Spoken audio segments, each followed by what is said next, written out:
దేశ ప్రజలందరికీ బీజేపీ అధ్యక్షుడు రామచంద్రరావు శుభాకాంక్షలు తెలిపారు. 2025లో ప్రధాని మోదీ దృఢమైన దూరదృష్టి గల నాయకత్వంలో భారతదేశం అన్ని రంగాల్లో వేగవంతమైన అభివృద్ధి సాధిస్తూ ముందుకు సాగిందన్నారు.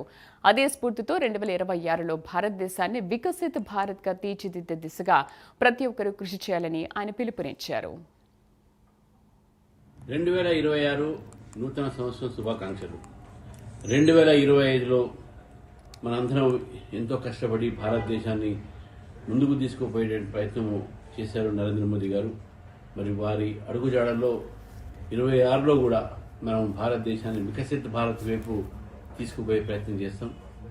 అనేక పథకాల ద్వారా, అనేక స్టెప్స్ ద్వారా, అనేక నిర్ణయాల ద్వారా ఈరోజు భారతదేశం ప్రపంచంలో 4వ స్థానంలో ఉంది. ఆర్థికంగా పెద్ద సంస్థగా మారింది.